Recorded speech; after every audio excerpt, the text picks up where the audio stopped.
സന്ദേശമുണർന്നാൽ ഒരു ഭവനത്തിൽ അഗ്നിമഴ പെയ്തിടും. പരിശുദ്ധാത്മാവേ കൃപ ചൊരിയണമേ, പരിശുദ്ധാത്മാവേ ശക്തി പകരണമേ. കരങ്ങളൊന്നും കൂപ്പിക്കുകയെ, കണ്ണുകളടച്ച് ഈ ശുശ്രൂഷ സമയത്ത് ദൈവം ഇടപെടണം എന്നാഗ്രഹിക്കുന്ന ഏതെങ്കിലും നിയോഗം മനസ്സിലുണ്ടെങ്കിൽ അതൊന്ന് സമർപ്പിച്ചേ. നിങ്ങളുടെ ജീവിതത്തിൽ ദൈവം ഇടപെടണം എന്നാഗ്രഹിക്കുന്ന ഏതെങ്കിലും ഒരു വിഷയം, പ്രത്യേകിച്ച് ഇന്ന് ഈ ശുശ്രൂഷയ്ക്ക് വേണ്ടി പോട്ട ആശ്രമത്തിലോട്ട് വന്നവർ എല്ലാവരും തന്നെ ഏതെങ്കിലും ഒരു നിയോഗവുമായിട്ട് വന്നവരാണ്. വെറുതെ ഇവിടെ വന്നത് കാണാൻ വന്നവരല്ല, മറിച്ച് അഭിഷേകം പ്രാപിക്കാൻ വന്നവരാണ്. ഓൺലൈൻ ശുശ്രൂഷയിൽ പങ്കെടുക്കുന്നവരും നിങ്ങൾ വെറുതെ സമയം കളയാനല്ല, മറിച്ച് കർത്താവ് ഇടപെടുന്ന സമയമാണ്. വിശ്വസിക്കണം, നിങ്ങൾ ഈ സമയത്ത് ഈ ശുശ്രൂഷയിൽ പങ്കെടുക്കുമ്പോൾ വെറുതെ കാണാനല്ല, മറിച്ച് അഭിഷേകം പ്രാപിക്കാനുള്ള ശുശ്രൂഷയാണെന്ന് തിരിച്ചറിയുക. കരങ്ങൾ കൂപ്പി കണ്ണുകളടച്ച് ആ നിയോഗത്തെ പരിശുദ്ധ അൽത്താരയിൽ സമർപ്പിക്കുക. കർത്താവെ, ഇന്ന വിഷയത്തിന് വേണ്ടി ഞാൻ പ്രാർത്ഥിക്കുന്നു, ഈ കാര്യത്തിന് വേണ്ടി ഞാൻ പ്രാർത്ഥിക്കുന്നു.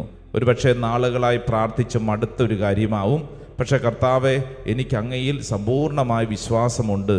ഈ ശുശ്രൂഷ സമയത്ത് കർത്താവെ അത്ഭുതകരമായി അങ്ങ് ഇടപെടും. വിശ്വസിക്കണം, ആഗ്രഹിക്കണം.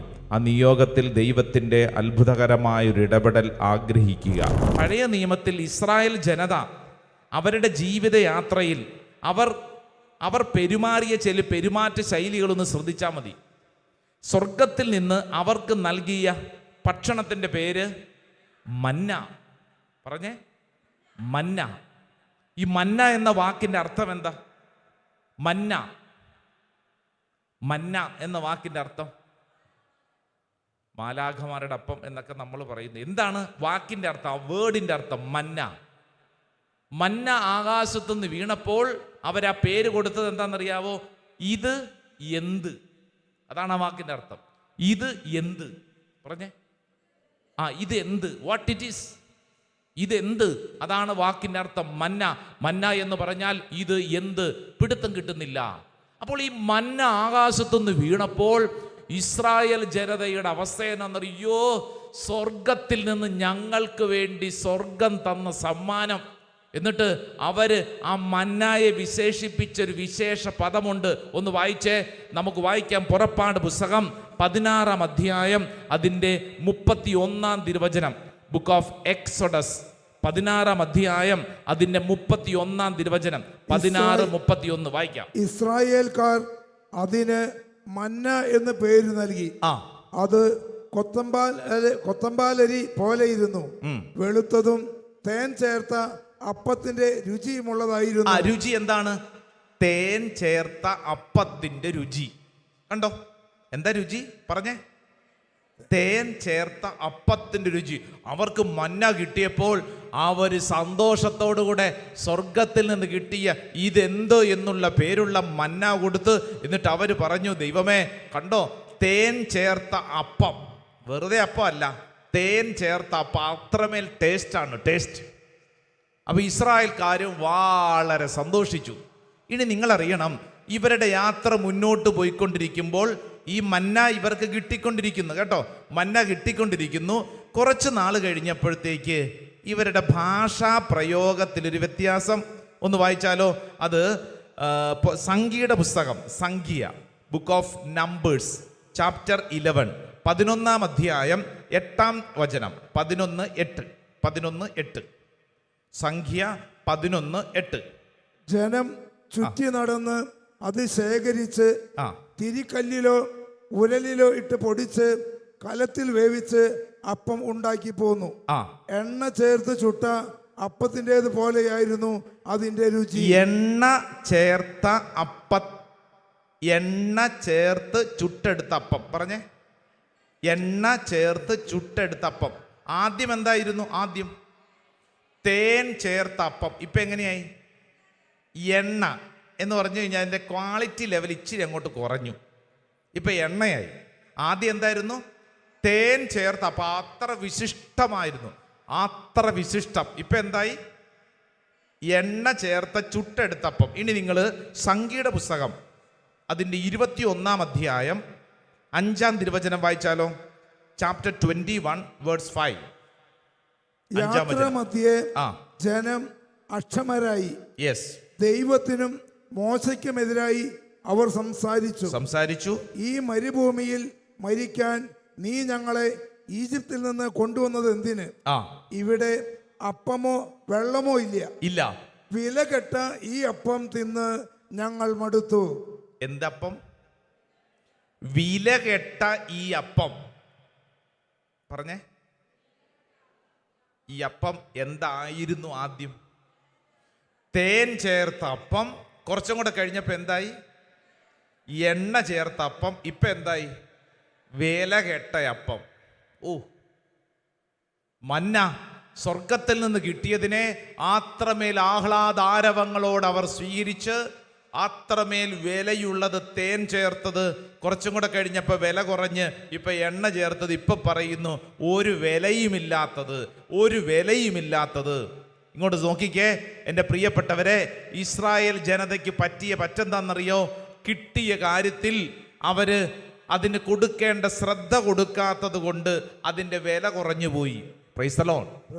ഹല്ലേലൂയാ. സ്വരമുയർത്തി പറഞ്ഞ ഹല്ലേലൂയാ, ഹല്ലേലൂയാ. ഞാൻ ഈ പറഞ്ഞത് നിങ്ങൾക്ക് നന്നായി മനസ്സിലാവുന്ന എപ്പോഴാണെന്നറിയോ? കല്യാണം കഴിച്ചവരാണല്ലോ കൂടുതലും പേരിരിക്കുന്നത്, അല്ലേ?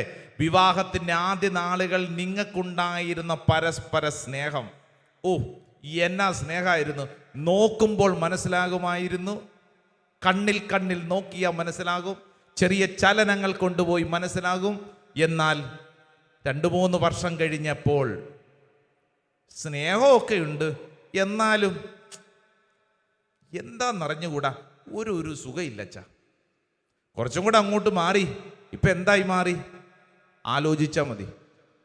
നിങ്ങൾ ചിന്തിക്കൂ, വിവാഹം കഴിഞ്ഞിട്ട് 14 വർഷം കഴിഞ്ഞ ഒരു ഭാര്യയും ഭർത്താവും ഇപ്പൊ കിടന്നുറങ്ങുന്ന രണ്ട് മുറിയില്ല. രണ്ടുപേരെയും കൂടി ഇരുത്തി ചർച്ച തുടങ്ങിക്കഴിഞ്ഞപ്പോൾ ഭാര്യ പറഞ്ഞു, അച്ഛാ കഴിഞ്ഞ 1 വർഷമായിട്ട് ഞാൻ വേറെ സ്വസ്ഥമായിട്ട് കിടന്നുറങ്ങുന്നു, ഇയാളുടെ കൂടെയല്ല, അപ്പുറത്തെ മുറിയില്ല. അപ്പം ഞാൻ ചോദിച്ചു, മക്കള് ഒരു ചെറിയ കുഞ്ഞുങ്ങളൊക്കെ ഉണ്ട്. അച്ഛാ അവർക്കൊന്നും അറിയത്തില്ല അച്ഛാ, അവരെ ഒന്നും അറിയിക്കാതെയാണ് ഞങ്ങൾ വളർത്തുന്നത്, പക്ഷെ ഞങ്ങൾ മാനസികമായിട്ട് അകന്നു കഴിഞ്ഞു. ഇനി ഒരുമിച്ച് ജീവിക്കുക എന്നുള്ളത് ഇമ്പോസിബിളായി കഴിഞ്ഞു. 10-14 വർഷത്തിനാകുന്നേ ഉള്ളെന്ന്. ഇനി ഒരുമിച്ച് ജീവിക്കുക ഇമ്പോസിബിൾ. അപ്പം അതുകൊണ്ട് കുഞ്ഞുങ്ങളെ ഒന്നും അറിയിക്കാതെയാണ് ഞങ്ങൾ വളർത്തുന്നത്, കുഞ്ഞുങ്ങളെ ഒന്നും അറിയിക്കാതെ. എൻ്റെ ചോദ്യം, കുഞ്ഞുങ്ങൾ അറിയത്തില്ലേ? നിങ്ങൾ എന്തൊരു മണ്ടനും മണ്ടിയുമാ! നിങ്ങൾ അറിയുന്നതിന് മുമ്പേ കുഞ്ഞുങ്ങൾ ആദ്യം അറിയുമെന്ന്. നിങ്ങൾക്ക് എത്ര നാൾ അഭിനയിക്കാൻ പറ്റും? ഈ കുഞ്ഞുങ്ങളുടെ മുമ്പിൽ എത്ര നാൾ അഭിനയിക്കാൻ പറ്റും? കുഴപ്പമൊന്നുമില്ല എന്നും പറഞ്ഞുകൊണ്ട് എത്ര നാൾ അഭിനയിക്കാൻ പറ്റും? നിങ്ങളെക്കാൾ കൂടുതലായി നിങ്ങളുടെ ചലനങ്ങളും നിങ്ങളുടെ നിലപാടുകളും നിങ്ങളുടെ സംസാരങ്ങളും ഒപ്പിയെടുക്കുന്നവരാണ് ആര്? നിങ്ങളുടെ മക്കള്. അപ്പം അതുകൊണ്ട് മക്കളെ പറ്റിക്കാമെന്ന് വിചാരിക്കരുത്. ഞാൻ ആ അപ്പനോട്, ആ ഹസ്ബൻഡ് വൈഫിനോട് പറഞ്ഞ കാര്യം, നിങ്ങൾ മക്കളെ പറ്റിക്കാമെന്ന് വിചാരിക്കരുത്. അച്ഛാ ഇനിയിപ്പോൾ എന്നാ ചെയ്യണേ? മനസ്സുകൊണ്ട് അകന്നുപോയി. അത്രമേൽ സ്നേഹത്തിലായിരുന്നു കുടുംബജീവിതം, അത്രമേൽ സ്നേഹത്തിലായിരുന്നു. വിലയുണ്ടായിരുന്ന സാധനത്തിൻ്റെ വില കെട്ടുപോയെന്ന്. ഇത് നിങ്ങൾക്ക് മാത്രമല്ല, ഭാര്യ ഭർത്ത ബന്ധത്തിൽ മാത്രമല്ല, ഒരു പുരോഹിതൻ എന്ന നിലയിൽ എൻ്റെ ജീവിതത്തിൽ സംഭവിക്കും, ഒരു കന്യാസ്ത്രീ എന്ന നിലയിൽ സിസ്റ്റേഴ്സിൻ്റെ ജീവിതത്തിൽ സംഭവിക്കും, ഒരു ശുശ്രൂഷകന്റെ ജീവിതത്തിൽ സംഭവിക്കും, അല്ലേ? നമുക്ക് കിട്ടിയിരിക്കുന്ന ഈ കൃപയുടെ അഭിഷേകത്തിൻ്റെ മൂല്യം തിരിച്ചറിയാൻ പറ്റാതെ പോകുന്ന നിമിഷങ്ങളിൽ തീർന്നു. അന്ന് മുതൽ നമ്മൾ അസ്വസ്ഥപ്പെടാൻ തുടങ്ങും. അത്രമേൽ തേൻ ചേർത്ത അപ്പം അതിപ്പോൾ നമുക്ക് നമുക്കൊരു വിലയില്ലാണ്ടായി. സ്വർഗ്ഗത്തിൽ പറഞ്ഞ ഹല്ലേലൂയ, ഹല്ലേലൂയ, യേശുവേ നന്ദി, യേശുവേ സ്തുതി, യേശുവേ ആരാധന, ഹല്ലേലൂയ, ഹല്ലേലൂയ. ഇങ്ങോട്ട് ശ്രദ്ധിച്ചേ, ഇത് നമ്മുടെയൊക്കെ കൂട്ടായ്മയിൽ ചുറ്റുവട്ടത്ത് സംഭവിക്കുന്ന കാര്യം. ഞാനൊരു സെമിനാരിയിൽ ചേരാൻ ഒരു ചെറുപ്പക്കാരൻ, അവൻ്റെ പഠനമൊക്കെ കഴിഞ്ഞ് അവനൊരു ഡിഗ്രി പഠനം കഴിഞ്ഞിരിക്കുവാണ്.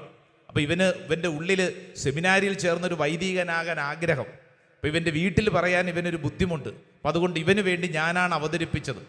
ഇതൊക്കെ അവതരിപ്പിച്ചപ്പോഴത്തേക്ക് ആ വീട്ടിലുള്ളവർ പറഞ്ഞു, അച്ഛാ ഇവരുടെ അപ്പൻ്റെ സഹോദരൻ ഒരു വൈദികനാണ്, അദ്ദേഹത്തോടൊന്ന് ചോദിച്ചിട്ട് ഞങ്ങൾ കാര്യങ്ങൾ മുമ്പോട്ട് നീക്കാം. അപ്പം ഈ സഹോദര വൈദികനോട് ചോദിച്ചപ്പോൾ സഹോദര വൈദികൻ്റെ അഭിപ്രായം എന്നാണെന്നറിയോ? പറയാൻ കൊള്ളാവുന്നതല്ല, എന്നാലും പറഞ്ഞത് ഇങ്ങനെയാണ്: ഏതായാലും ഞാൻ പെട്ടു, ഇനി നമ്മുടെ കുടുംബത്തിൽ നിന്ന് വേറെ ഒരാളെ അച്ഛനാകാൻ വിടണ്ട. ഏതായാലും ഞാൻ പെട്ടു, ഇനി ഞങ്ങളുടെ കുടുംബത്തിൽ നിന്ന് ഒരാളെ അച്ഛനാകാൻ വിടണ്ട. ഇത് ഞാൻ പറയുമ്പോഴത്തേക്ക് നിങ്ങൾക്ക് അത്ഭുതമൊന്നും തോന്നാത്തത്, അച്ഛാ ഇതൊക്കെ ഞങ്ങൾ ദിവസവും കേൾക്കണതാ അച്ഛാ, ഇതൊക്കെ ഞങ്ങൾ ദിവസവും കേൾക്കണം. അതെങ്ങനെയാ പെട്ടു എന്നുള്ള വാക്ക് വരുന്നത്? ഒരു വൈദികനായപ്പോൾ എൻ്റെ ഉള്ളിൽ അങ്ങനെ ഒരു ചിന്തയാണോ പെട്ടു? അങ്ങനെയാണെങ്കിൽ വൈദികനാകത്തില്ലല്ലോ. പിന്നെ എങ്ങനെയായത്? നാളുകൾ കഴിഞ്ഞ് മുമ്പോട്ട് നീങ്ങുമ്പോൾ നമ്മുടെ ഉള്ളിലുള്ള ജീവിത ശൈലികൾക്ക് മാറ്റം സംഭവിക്കുമ്പോൾ അത്രമേലുണ്ടായിരുന്ന ആ ഉറപ്പ് അതിങ്ങനെ കുറയാൻ തുടങ്ങും. ഹല്ലേലൂയാ, ഹല്ലേലൂയാ, ഹല്ലേലൂയാ. ശ്രദ്ധിച്ചേ, ഉദാഹരണത്തിന് ഞാനെന്നൊരു വൈദികനാകുമ്പോൾ എൻ്റെ ഉള്ളിൽ അത്രമേൽ ശക്തമായ ഒരു ഉറപ്പ്, ഞാൻ എൻ്റെ യേശുവിന് വേണ്ടി ജീവിക്കുന്നു. അത്രമേലുള്ള ഉറപ്പ്. ആ വാക്ക് പറഞ്ഞേ എന്താണ്? ഉറപ്പ്. ഇതെൻ്റെ കാര്യം മാത്രമല്ല, ഇവിടെ ഇരിക്കുന്ന നമുക്കൊക്കെ അത്യാവശ്യം. നിങ്ങളുടെ വിവാഹ ജീവിതത്തിൽ നിങ്ങൾ പ്രവേശിച്ചപ്പോൾ നിങ്ങൾക്ക് കിട്ടിയത് ഇവൾ എൻ്റെ ഭാര്യ, അതുകൊണ്ടാണല്ലോ കല്യാണം കഴിച്ചത്. ഈ ആൾ എൻ്റെ ഭർത്താവ്. അൾത്താരയുടെ മുമ്പിൽ വെച്ച് വിവാഹ ജീവിതത്തിൽ ഉടമ്പടി എടുത്തു. ഒരു റെവറൻ സിസ്റ്റർ ആവുമ്പോൾ സന്യാസ സഭയിലെ വസ്ത്രം സ്വീകരിച്ച് ഒരു സന്യാസിനിയായി ജീവിക്കുമ്പോൾ അത്രമേലുള്ള ഉറപ്പ്. ഹല്ലേലൂയാ, ഹല്ലേലൂയാ. ഈ ഉറപ്പിന്റെ അടിസ്ഥാനത്തിലാണ് നമ്മൾ ജീവിത വഴി ആരംഭിക്കുന്നത്. അടുത്തിരിക്കുന്ന ആളോട് പറഞ്ഞേ, ഉറപ്പുണ്ടാവണം. ഉറപ്പുണ്ടാവണം. ഈ ഉറപ്പ് കുറച്ചും കൂടെ കഴിയുമ്പോഴത്തേക്ക് നമ്മുടെ ഉള്ളിൽ നമ്മൾ പറയുന്ന മറ്റൊരു വാക്കാണ്, അത് ഇതെൻ്റെ ഒരു ബോധ്യമാണ്. എന്തായി മാറി? ബോധ്യം. ഞാനൊരു ശുശ്രൂഷകനാണെന്നാണ് എൻ്റെ ഒരു ബോധ്യം. ആദ്യം എന്തായിരുന്നു? ഉറപ്പ്. ഇപ്പൊ എന്തായി മാറി? ബോധ്യം.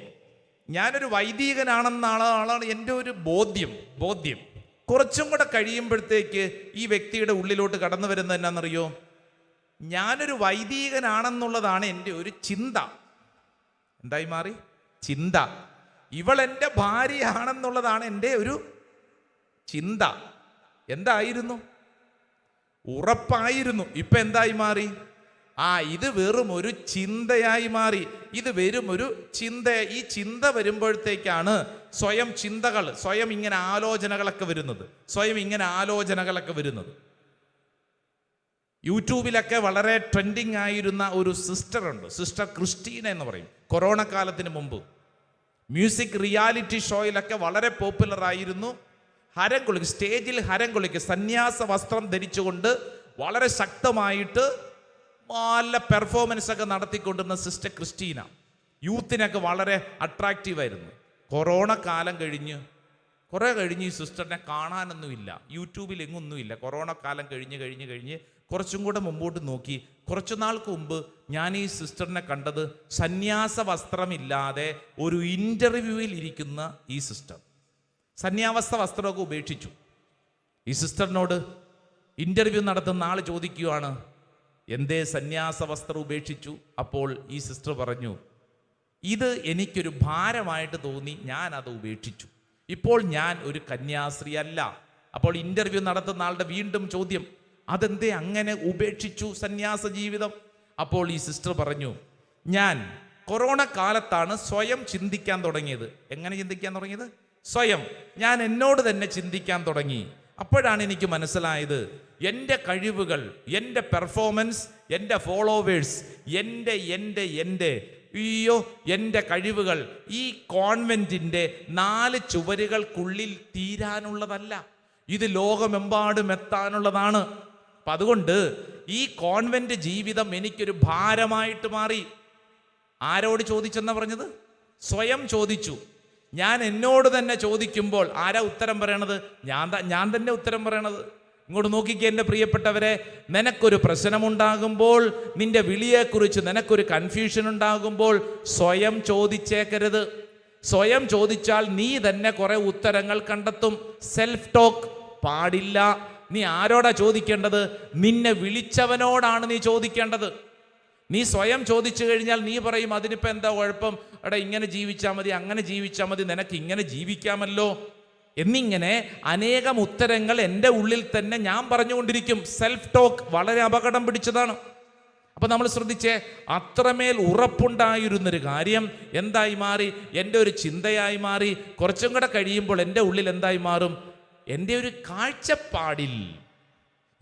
കാഴ്ചപ്പാടിൽ വിവാഹ ജീവിതത്തെക്കുറിച്ചുള്ള എൻ്റെ കാഴ്ചപ്പാട് എന്തായിരുന്നു? അത്രമേൽ ഉറപ്പുണ്ടായിരുന്നൊരു കാര്യം ഇപ്പോൾ ഒരു കാഴ്ചപ്പാടായി മാറും. കുറച്ചും കൂടെ കഴിയുമ്പോൾ ഉണ്ടാവുന്ന എന്നാണെന്നറിയാവോ? എൻ്റെ ഒരു തോന്നല് ഇങ്ങനെയാണ്. എൻ്റെ ഒരു തോന്നല് എന്തായിരുന്നു? ഉറപ്പുണ്ടായിരുന്ന കാര്യം ഇപ്പം എന്തായി മാറി? എൻ്റെ ഒരു തോന്നലായി മാറി. Price the Lord. Hallelujah, hallelujah, hallelujah. എൻ്റെ ഒരു തോന്നലായിട്ട് മാറി. കുറച്ചും കൂടെ കഴിയുമ്പോഴത്തേക്ക് നമ്മുടെ ഉള്ളിൽ അതൊരു സംശയമായിട്ട് മാറും. എന്തായി മാറും? സംശയമായിട്ട് മാറും. കുറച്ചും കൂടെ കഴിയുമ്പോഴത്തേക്ക് അത് ഉപേക്ഷയായിട്ട് മാറും. ഇത് വൈദിക ജീവിതത്തിൽ മാത്രമല്ല, സന്യാസ ജീവിതത്തിൽ മാത്രമല്ല, കുടുംബ ജീവിത വഴികളിൽ, ശുശ്രൂഷ വഴികളിൽ നമ്മളായിരിക്കുന്ന വിളിയിൽ നമ്മൾ തിരിച്ചറിയേണ്ട വലിയൊരു പ്രധാനപ്പെട്ട കാര്യം, നമുക്കുണ്ടായിരുന്ന ഈ കൃപയുടെ വില നഷ്ടപ്പെട്ടു പോവുക. സത്യത്തിൽ എങ്ങനെയാ വരേണ്ടത്? വളർച്ചയാണ് വേണ്ടത്, എന്നാൽ തളർച്ചയാണ് സംഭവിക്കുന്നത്. വളർച്ച എന്ന് പറഞ്ഞാൽ എന്താ അർത്ഥം? ഒരു കാര്യത്തെക്കുറിച്ചുള്ള കാഴ്ചപ്പാട് മെച്ചപ്പെട്ടു വരണം. വിവാഹ ജീവിതത്തിലോട്ട് പ്രവേശിക്കപ്പെട്ട് കഴിഞ്ഞാൽ നിന്റെ ജീവിത പങ്കാളിയോടുള്ള നിന്റെ സ്നേഹം വർദ്ധിച്ചു വരണം, വർഷം തോറും വർദ്ധിച്ചു വരണം. ഇന്ന് വർദ്ധിച്ചാണോ വരുന്നത്, അതോ തളർന്നാണോ പോകുന്നത്? ചിന്തിക്കണം. രണ്ട് മുറിയിലൊക്കെ കിടക്കാൻ തുടങ്ങിയപ്പോൾ തന്നെ മനസ്സിലായി അത് വർധനവല്ല, മറിച്ച് കുടുംബ ജീവിതത്തിൻ്റെ താളം കേടാണത്. കുടുംബത്തിന് സ്വസ്ഥത നഷ്ടപ്പെടുന്നൊരവസ്ഥയാണ്.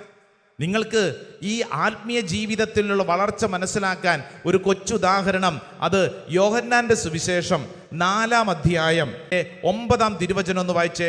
സെന്റ് ജോൺസ് ഗോസ്പൽ ചാപ്റ്റർ 4, 4-ാം അധ്യായം അതിന്റെ 9-ാം തിരുവചനം. ആ സമരിയാക്കാരി അവനോട് ചോദിച്ചു, നീ ഒരു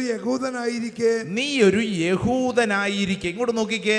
അപ്പോൾ ഈശോയെ കുറിച്ച് ഈ സ്ത്രീ പറയുന്ന ആദ്യത്തെ ഒരു കമന്റ് എന്താ? നീ ആരാ? നീ ഒരു യഹൂദനാണ്. You are a Jew. നീ ഒരു യഹൂദനാണ്. ഇനി നിങ്ങൾ ശ്രദ്ധിച്ചോ, 4-ാം അധ്യായം അതിന്റെ 11-ാം തിരുവചനം നോക്കിക്കേ. 11-ാം തിരുവചനം. അവൾ പറഞ്ഞു പ്രഭോ. ഇപ്പൊ എന്താ വിളിക്കുന്നത്? ആദ്യം എന്തായിരുന്നു? ആദ്യം യഹൂദൻ. ഇപ്പൊ ലെവൽ അങ്ങോട്ട് ഉയർന്നേ. ഇപ്പൊ എന്താ പറയുന്നത്? പ്രഭോ. ലെവൽ അങ്ങോട്ട് കയറി. ഇനി ഒന്ന് വായിച്ചേ അടുത്തത് 4-ാം അധ്യായം 12-ാം വചനം വായിച്ചേ. ഈ കിണർ ഞങ്ങൾക്ക് തന്ന ഞങ്ങളുടെ പിതാവായ യാക്കോബിനേക്കാൾ വലിയവനാണോ നീ? യാക്കോബിനേക്കാൾ വലിയവൻ. കണ്ടോ, ആദ്യം എന്തായിരുന്നു? യഹൂദൻ, പിന്നീട് എന്തായി? പ്രഭോ എന്ന് വിളിച്ചു. ഇപ്പൊ പറയാണ് നീ യാക്കോബിനേക്കാൾ വലിയവനാണോ എന്ന് പറഞ്ഞു കഴിഞ്ഞാൽ ഗ്രേഡ് കൂടിക്കൊണ്ടിരിക്കുക. ദേ വായിച്ചേ 4-ാം അധ്യായം 19-ാം വചനം വായിച്ച്. 4:19. അങ്ങ് ഒരു പ്രവാചകനാണെന്ന്. കണ്ടോ ഇപ്പൊ എന്താ പറയണത്? പ്രവാചകനാണ്. U are A prophet. ആദ്യം എന്താ പറഞ്ഞത്? യഹൂദൻ എന്ന് പറഞ്ഞു. രണ്ടാമത് എന്ത് പറഞ്ഞു? പ്രഭോ എന്ന് പറഞ്ഞു. മൂന്നാമതെത്തിയപ്പോ പറയാണ് യാക്കോബിനേക്കാൾ വലിയവൻ. ഇപ്പൊ എന്താ പറയണത്? അങ്ങൊരു പ്രവാചകനാണ്. വളർച്ചയാണ്. ആത്മീയ മേഖലയിൽ ഒരു വളർച്ചയെ കുറിച്ചാണ് സൂചിപ്പിക്കുന്നത്. ഒറ്റ വചനം കൂടെ വായിച്ചാൽ അടുത്ത കാര്യം മനസ്സിലാകും. 4-ാം അധ്യായം 25-ാം തിരുവചനം 25. ആ സ്ത്രീ പറഞ്ഞു ക്രിസ്തു വരുമെന്ന്. മിശിഹ. കണ്ടോ, കാഴ്ചപ്പാട് മാറി. കണ്ടോ, മിശിഹ, ക്രിസ്തു വരുമെന്ന്. എവിടെ കിടന്നതാ? യഹൂദനല്ലേ എന്ന് വിളിച്ചു തുടങ്ങിയത്. ദേ യേശുവിനോട് അടുത്തടുത്ത് വന്നപ്പോൾ, സംസാരിച്ച് വന്നപ്പോൾ ഈ സ്ത്രീയുടെ കാഴ്ചപ്പാട് മാറി. അവസാനം എത്തിച്ചേർന്നത് മിശിഹ, അങ്ങാണ് ക്രിസ്തു. ഹല്ലേലൂയാ എന്ന് പറഞ്ഞു കഴിഞ്ഞാൽ ഒരു വ്യക്തി ഈ ഭൂമിയിൽ തിരിച്ചറിയേണ്ടത് യേശുവിനോടുള്ള ബന്ധം വഴി നിനക്കൊരു വളർച്ചയുണ്ടാവണം. നിന്റെ സ്നേഹബന്ധത്തിനൊരു വളർച്ചയുണ്ടാവണം, തളർച്ചയാവരുത്. ആമേൻ. ആമേൻ. അടുത്തിരിക്കുന്ന ആളോട് പറഞ്ഞു കൊടുക്ക്, നിനക്കൊരു ആത്മീയ വളർച്ച വേണം. പറഞ്ഞു കൊടു. ഉണ്ടോ ആത്മീയ വളർച്ച ഉണ്ടോ? എൻ്റെ പ്രിയപ്പെട്ടവരെ, പോട്ട ആശ്രമത്തിൽ ഇരുന്ന് ഉറങ്ങുന്ന ചേച്ചി, ഉറങ്ങുന്നവരെ ഇങ്ങോട്ട് നോക്കിയേ, വളർച്ചയുണ്ടോ? ഇനിയിപ്പോൾ ഉറങ്ങുന്ന ചേച്ചിനെ കാണാൻ അങ്ങോട്ട് നോക്കൂ, ഇങ്ങോട്ട് നോക്ക്, അതിനേക്കാൾ കൊള്ളാം. ചോദ്യം, ആത്മീയ വളർച്ചയുണ്ടോ?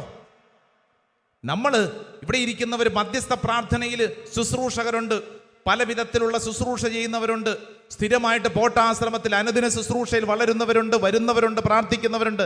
എൻ്റെ ചോദ്യം, വളർച്ചയുണ്ടോ അതോ തളർച്ചയാണോ? ഇന്നൊരു വചനം വായിക്കുമ്പോൾ നിനക്കൊരു കൊതി തോന്നുന്നുണ്ടോ? അതോ നിനക്ക് ഇത് വചനം, പിന്നെ ഇതൊക്കെ ഞാൻ എത്ര കണ്ടത്, പിന്നെ അച്ഛനൊക്കെ ഏത്, ഞങ്ങളൊക്കെ എത്രയോ വർഷങ്ങളായി പോട്ടാശ്രമത്തിലിരുന്ന് വചനം കേൾക്കുന്നവരാ, ഇതൊക്കെ നിങ്ങൾ ഏത്? എന്നാ സംഭവിക്കണമെന്നറിയോ? വളർച്ചയാണോ തളർച്ചയാണോ? വളർച്ചയല്ലെന്ന തളർച്ചയാണ്. വളർച്ച വേണമെങ്കിൽ നിന്റെ ഉള്ളിൽ എന്തുണ്ടാവണം? ഒരു വചനം കേൾക്കുമ്പോൾ അതിനോടൊരു കൊതി തോന്നണം. വിലയുള്ള ഒരു അപ്പമായിട്ട് നീ കണക്കാക്കണം. അത്രമേൽ തേൻ ചേർത്ത അപ്പം എന്ന് പറഞ്ഞ് ഇസ്രായേൽ ജനം കുറച്ചും കൂടെ കഴിഞ്ഞപ്പോഴത്തേക്ക് പറഞ്ഞ കാര്യം എന്താ? ഇതെന്തപ്പം? ഇതപ്പമാണോ? ഒരു വിലയുമില്ലാത്ത അപ്പം. ഇതെന്ത്? എൻ്റെ പ്രിയപ്പെട്ടവരെ, ഇത് നമ്മുടെ ആത്മീയ ജീവിതത്തിൽ സംഭവിക്കുന്ന ഒരു വീഴ്ചയെക്കുറിച്ചാണ്. നിന്റെ ജീവിത പങ്കാളി, ഇവിടെ ഇരിക്കുന്ന ഭാര്യമാരും ഭർത്താക്കന്മാരും ശ്രദ്ധിക്കണം. നിങ്ങളുടെ ജീവിത പങ്കാളിയോട് നിങ്ങൾക്കുള്ള സ്നേഹം കുറഞ്ഞു പോയോ? ഒന്നും പറയണില്ലല്ലോ, ഉണ്ടെങ്കിലല്ലേ കുറയുള്ളൂ. സ്നേഹം കുറഞ്ഞു പോയോ? സൂക്ഷിക്കണമെന്ന്. സ്നേഹം കൂട്ടണം, അതിനാണ് നമ്മുടെ ഫോക്കസ്. നമുക്ക് കിട്ടിയിരിക്കുന്ന ദൈവവിളി, ഒരു വൈദികൻ എന്ന നിലയിൽ, ഞാൻ ഒരു സിസ്റ്റർ എന്ന നിലയിൽ എൻ്റെ ജീവിതാവസ്ഥയിൽ ഞാൻ വളരുകയാണോ തളരുകയാണോ? അതുകൊണ്ടാണ് ഹെബ്രായ ലേഖനം നമ്മളെ പഠിപ്പിച്ചത് 2-ാം അധ്യായം 1-ാം വചനം, നാം കേട്ടിട്ടുള്ള കാര്യങ്ങളിൽ നിന്ന് അകന്നു പോകാതിരിക്കാൻ അവയിൽ കൂടുതൽ ശ്രദ്ധിക്കുക ആവശ്യമാണ്. ഹല്ലേലൂയാ, ഹല്ലേലൂയാ. ഇവിടെ ഇരിക്കുന്ന ഓരോരുത്തരും, എൻ്റെ പ്രിയപ്പെട്ടവരെ, നിങ്ങളുടെ ജീവിതാവസ്ഥ എന്തു തന്നെയാണെങ്കിലും ഈ വചനം ഇന്ന് എനിക്കും നിനക്കും വേണ്ടിയുള്ളതാണ്. നമ്മുടെ ജീവിത അവസ്ഥകളിൽ നമ്മൾ ചില കാര്യങ്ങളിൽ അതിശക്തമായ ഒരു തീരുമാനങ്ങൾ എടുക്കാൻ കർത്താവ് ക്ഷണിക്കുകയാണ്. 2 കരങ്ങൾ സ്വർഗത്തിലേക്ക് ഉയർത്തിപ്പിടിച്ചുകൊണ്ട് ഉച്ചത്തിലൊരു 3 പ്രാവശ്യം ഹല്ലേലൂയ എന്ന് പറഞ്ഞേ. അല്പം കൂടെ ചൊല്ലി പറഞ്ഞേ ഹല്ലേലൂയാ. ഇനി ഇങ്ങോട്ട് ശ്രദ്ധിച്ചേ, ഈ വില, ഈ രുചി എങ്ങനെയാണ് കെട്ടുപോകുന്നത്, നഷ്ടപ്പെട്ടു പോകുന്നറിയോ? ചില വഴികളൊന്നും നമ്മൾ പഠിക്കുവാണ്. ഒന്നാമത്തെ കാര്യം, ദൈവവചനത്തെ ധിക്കരിച്ചാൽ നിന്റെ രുചി നഷ്ടപ്പെട്ടു പോകും. ദൈവം പറയുന്നൊരു കാര്യത്തെ അനുസരിക്കാതിരുന്നാൽ, ഡിസൊബീഡിയൻസ്, അത് നമ്മുടെ വില നഷ്ടപ്പെടുത്തി കളയും. നമുക്കുണ്ടായിരുന്ന വില നഷ്ടപ്പെടുത്തി കളയും. ഇത് മനസ്സിലാക്കാൻ സാമുവേലിൻ്റെ 1-ാം പുസ്തകം 15-ാം അധ്യായം അതിൽ 22-ഉം 23-ഉം തിരുവചനം ഒന്ന് വായിച്ചാലോ? ഫസ്റ്റ് സാമുവേൽ ചാപ്റ്റർ 15, 15-ാം അധ്യായം അതിൻ്റെ 22-ഉം 23-ഉം സാവൂളിനെ കുറിച്ചുള്ളതാണ്. കേട്ടോ, തൻ്റെ കൽപ്പന അനുസരിക്കുന്നതോ ദഹനബലികളും മറ്റു ബലികളും അർപ്പിക്കുന്നതോ കർത്താവിന് പ്രീതികരം. സാമുവേല് ചോദിക്കുകയാണ്. സാമുവേൽ പറഞ്ഞു, തൻ്റെ കൽപ്പന അനുസരിക്കുന്നതോ ദഹനബലികളും മറ്റു ബലികളും അർപ്പിക്കുന്നതോ കർത്താവിന് പ്രീതികരം. എന്നിട്ട് അടുത്ത വചനം, അനുസരണം ബലിയേക്കാൾ ശ്രേഷ്ഠം. കണ്ടോ, അനുസരണം ബലിയേക്കാൾ ശ്രേഷ്ഠം. ഹല്ലേലൂയാ. അടുത്തിരിക്കുന്ന ആളോട് പറഞ്ഞുകൊടു, അനുസരണം ബലിയേക്കാൾ ശ്രേഷ്ഠം. പറഞ്ഞു കൊടുത്തേ. അനുസരണം ദൈവവചനത്തെ അനുസരിക്കുന്നത്. ദൈവവചനത്തെ അനുസരിക്കാതിരുന്നാൽ നമുക്കുള്ള ആ കൃപ വില നഷ്ടപ്പെട്ടു പോകും. നമുക്കൊരു കാര്യത്തെക്കുറിച്ചുള്ള അത്രമേൽ വിലയുള്ളതായി കണക്കാക്കിയിട്ട് അതിൻ്റെ ഗ്രേസ് മുഴുവൻ നമുക്ക് ചോർന്നു പോകും. രണ്ടാമതായിട്ട് നമ്മൾ തിരിച്ചറിയേണ്ടത്, പാപം നമ്മുടെ ഉള്ളിൽ പ്രവേശിച്ചിട്ട് പശ്ചാത്തപിക്കുന്നില്ലെങ്കിൽ അത് നമ്മുടെ ഉള്ളിലുള്ള ഈ വില മുഴുവൻ നഷ്ടപ്പെടുത്തി കളയും. നമ്മളെല്ലാവരും തന്നെ ബലഹീനരാണ്, പാപ അവസ്ഥകളിലൂടെ കടന്നു പോകുന്നവരാണ്. എന്നാൽ നെക്സ്റ്റ് സ്റ്റേജ് എന്ന് പറയുന്നത് പശ്ചാത്താപത്തിൻ്റെ മേഖലയാണ്. സങ്കീർത്തനം 51 അതിൻ്റെ 10, 11, 12 നമുക്കറിയാവുന്നൊരു വചനമാണ്. വായിച്ചാലോ? അത് ദാവീദ് രാജാവിൻ്റെ ഒരു പ്രാർത്ഥനയാണ്. എന്താ പ്രാർത്ഥന എന്നറിയോ? ദാവീദ് സ്വർഗസ്ഥനായ ദൈവത്തോടൊരു കാര്യം കണ്ണുനീരോടെ ചോദിക്കുകയാണ്. 51-ാം അധ്യായം അതിൻ്റെ 10-ാം തിരുവചനം. ദൈവമേ നിർമ്മലമായ ഹൃദയം എന്നിൽ സൃഷ്ടിക്കണമേ, അചഞ്ചലമായ ഒരു നവചൈതന്യം എന്നിൽ നിക്ഷേപിക്കണമേ. അങ്ങയുടെ സന്നിധിയിൽ നിന്ന് എന്നെ തള്ളിക്കളയരുതേ. അങ്ങയുടെ പരിശുദ്ധാത്മാവിനെ എന്നിൽ നിന്ന് എടുത്തു കളയണമേ. അടുത്ത വചനം വായിച്ചേ.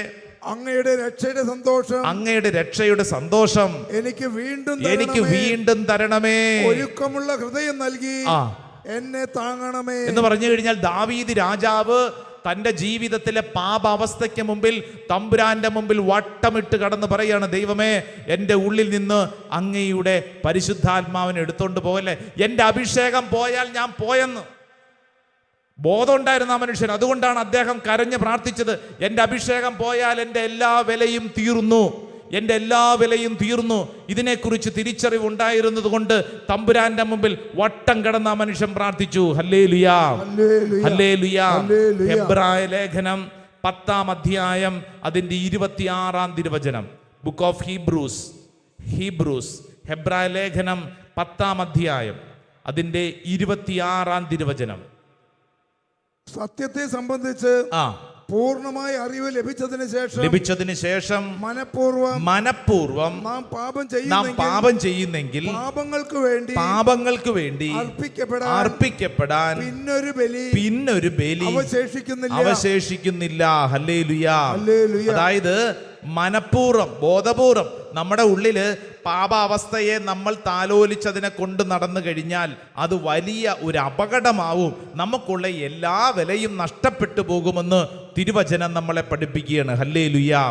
മൂന്നാമതായിട്ട് നമ്മുടെ വില നഷ്ടപ്പെടുത്തി കളയുന്ന ഒരു മേഖല എന്ന് പറയുന്നത് നമ്മുടെ അഹങ്കാര ചിന്ത. എനിക്കെല്ലാം പറ്റും, ഞാൻ ആരോ ആണ്, സ്വയം ആശ്രയിക്കുന്നതനുസരിച്ച് വലിയ അപകടത്തിലേക്ക് ചെന്ന് വീഴും. ഹല്ലേലൂയാ. യാക്കോബ് ശ്ലീഹായുടെ ലേഖനം 4-ാം അധ്യായം അതിൻ്റെ 6-ാം തിരുവചനം. Book of James chapter 4 verse 6. 4-ാം അധ്യായം അതിന്റെ 6-ാം തിരുവചനം ഒന്ന് വായിച്ചേ. നല്ലൊരു വചനമാണ്. വായിച്ചോ. അവിടുന്ന് കൃപാവരം ചൊരിയുന്നു. അതുകൊണ്ടാണ് ഇങ്ങനെ എഴുതിയിരിക്കുന്നത് ദൈവം അഹങ്കാരികളെ എതിർക്കുകയും എളിമയുള്ളവർക്ക് കൃപ കൊടുക്കുകയും ചെയ്യുന്നു. ഹല്ലേലൂയാ, ഹല്ലേലൂയാ എന്ന് പറഞ്ഞു കഴിഞ്ഞാൽ ഈ കൃപ അനുഭവിക്കാൻ സാധിക്കുന്നത് എളിമപ്പെടുന്നവർക്കാണ്. അല്ലാതെ ഇതൊക്കെ എനിക്കറിയാം, പിന്നെ എത്ര വർഷങ്ങളായി ഞാൻ അച്ഛനായിട്ട്, പിന്നെ ഇതൊക്കെ സാധാരണപ്പെട്ട കാര്യമാണ് എന്നിങ്ങനെ സ്വയം നമ്മുടെ ഉള്ളിൽ ഭയങ്കരമായൊരു ആത്മവിശ്വാസം വർദ്ധിക്കുന്നതനുസരിച്ച് ഈ കൃപ വില നഷ്ടപ്പെട്ടു പോകും. Praise the Lord. ഹല്ലേലൂയാ, ഹല്ലേലൂയാ, ഹല്ലേലൂയാ. ഈ സാംസനെ കുറിച്ച് പഴയ നിയമത്തിൽ പഠിപ്പിക്കുന്ന ഒരു പ്രധാനപ്പെട്ട കാര്യം, സാംസനെ കുറിച്ച് ഏത് പുസ്തകത്തിലാണ്? ന്യായാധിപന്മാരുടെ പുസ്തകം 16-ാം അധ്യായത്തിൽ പറയുന്നൊരു കാര്യം, സാംസന് വലിയ ആത്മവിശ്വാസമായിരുന്നു. പാപ വഴികളിലൂടെ പോയ മനുഷ്യന്റെ ഉള്ളിൽ അദ്ദേഹത്തിന് ഭയങ്കര ആത്മവിശ്വാസമായിരുന്നു. ഇതൊന്നും കുഴപ്പമില്ലെന്ന്, എനിക്കാരാ, ഞാൻ ആരാ, എനിക്ക് പവറുണ്ടെന്ന്. ഇവിടെ ഇരിക്കുന്ന നമുക്കും തോന്നും, എനിക്ക് ആൾക്കൂട്ടമുണ്ട്, എനിക്ക് കുടുംബ പാരമ്പര്യമുണ്ട്, എനിക്ക് അവിടെ പിടിപാടുണ്ട്, അല്ലേ? ഏതോ ഒരു സിനിമയിലൊക്കെ പറയണ പോലെ ഞാൻ തിരുവനന്തപുരത്ത് എനിക്ക് ആളുണ്ട്. എന്ത് കാര്യം? ഒരാവശ്യം വന്നാൽ കൂടെ ഒന്നും ഉണ്ടാവില്ല എന്ന്. ജീവിതത്തിൽ ഒരു ഞെരുക്കത്തിലൂടെ കടന്നു പോകുമ്പോഴേ നമുക്കത് മനസ്സിലാവുകയുള്ളൂ. സ്വരമുയർത്തി പറഞ്ഞ ഹല്ലേലൂയാ, ഹല്ലേലൂയാ. നെറ്റിയിലൊരു കുരിശടയാളം വരച്ചൊന്ന് അനുഗ്രഹിച്ച് എന്നിട്ട് നമുക്ക് മുട്ടുകുത്താം. കർത്താവിന്റെ കാരുണ്യം നമ്മൾ ഒഴുകുകയാണ്. ഇവിടെ ഇന്ന് ഈ ശുശ്രൂഷയിൽ പങ്കെടുത്ത, ഓൺലൈൻ പങ്കെടുത്ത എല്ലാവരും വിശ്വസിക്കണം, എൻ്റെ മേൽ കർത്താവിൻ്റെ കാരുണ്യമുണ്ട്. ഞാൻ എന്ത് ചെയ്യണം? ദൈവത്തോട് ചേർന്ന് നിൽക്കണം. അവിടുന്ന് നിങ്ങളോടും ചേർന്ന് നിൽക്കും. തീരുമാനം എടുക്കണം. യാക്കോബ് ശ്ലീഹ 4:8 ദൈവത്തോട് ചേർന്ന് നിൽക്കാനുള്ള തീരുമാനം. സംഭവിച്ചത് സംഭവിച്ചു, പാസ്റ്റ് ഈസ് പാസ്റ്റ്. ഇന്നലകളിൽ ഉണ്ടായ സംഭവങ്ങൾ എന്തു തന്നെയുമായിക്കൊള്ളട്ടെ, ഇപ്പോൾ നീ തീരുമാനം എടുക്കണം. ദൈവത്തോട് ചേർന്ന് നിൽക്കുക. ദൈവം എന്നോട് ചേർന്ന് നിൽക്കും. കർത്താവ്, ഞാൻ വിശ്വസിക്കുന്നു. ഈ ശുശ്രൂഷ അവസരത്തിൽ ഞാൻ അത് ഏറ്റെടുക്കുന്നു. കർത്താവേ, എൻ്റെ മേലും എൻ്റെ കുടുംബത്തിൻ്റെ മേലും അതൊരു അനുഗ്രഹമായിട്ട് മാറട്ടെ. കരങ്ങൾ കൂപ്പി ഈശോയുടെ ആശീർവാദം സ്വീകരിക്കുമ്പോൾ ഈശോയോട് പറയണം, ഈശോയെ, എൻ്റെ മേലും എൻ്റെ കുടുംബത്തിൻ്റെ മേലും വലിയ ഒരു കൃപയായി മാറട്ടെ. ചേർന്ന് നമുക്ക് ഒരുമിച്ച് പ്രാർത്ഥിക്കാം.